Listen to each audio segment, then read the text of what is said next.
Kementerian Perempuan dan Pemberdayaan Anak mencatat bahwa sepanjang tahun 2021 terdapat 10.247 kasus kekerasan terhadap perempuan. 15,2% diantaranya adalah kekerasan seksual. Kasus ini terjadi tidak hanya di ruang privat, melainkan juga pada ruang publik seperti kampus, transportasi publik, tempat kerja, pesantren, bahkan kantor polisi. Kekerasan seksual pada umumnya menyasar pada perempuan dan anak-anak. Ini merupakan fenomena gunung es. Jumlah korban kekerasan seksual berlipat ganda daripada data yang disuguhkan. Dengan kondisi yang mengkhawatirkan ini, solusi pencegahan dan penanganan harus mencakup pada akar permasalahan.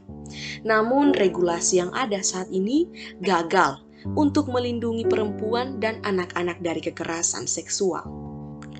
Negara wajib menghormati, melindungi, dan memenuhi hak asasi manusia sebagaimana tertuang dalam Undang-Undang Dasar Negara Republik Indonesia tahun 1945. Tidak terpenuhinya hak atas perlindungan diri pribadi, dalam hal ini perlindungan dari kekerasan seksual sebagaimana pada pasal 28G ayat 1 Undang-Undang Dasar Negara Republik Indonesia tahun 1945 menunjukkan bahwa negara tidak memenuhi amanat konstitusi dan melanggar HAM warga negaranya. Meskipun Indonesia telah memiliki peraturan perundang-undangan yang mengatur beberapa bentuk kekerasan seksual, namun hal ini sangat terbatas bentuk dan lingkupnya. Menurut hemat kami, payung hukum yang tersedia hingga hari ini tidak mampu menyelesaikan kasus kekerasan seksual. Salah satu alasannya karena lebih memberi fokus pada penanganan dan penindakan pelaku dibanding mekanisme pemulihan hak korban kekerasan seksual.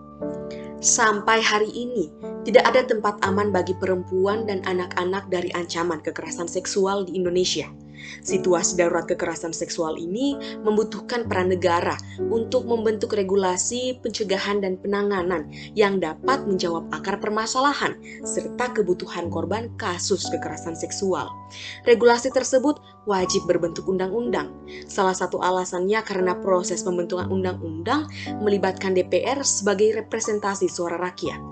Mengingat besarnya aspirasi rakyat untuk menghadirkan regulasi pencegahan dan penanganan kekerasan seksual, DPR wajib segera menindaklanjuti aspirasi tersebut.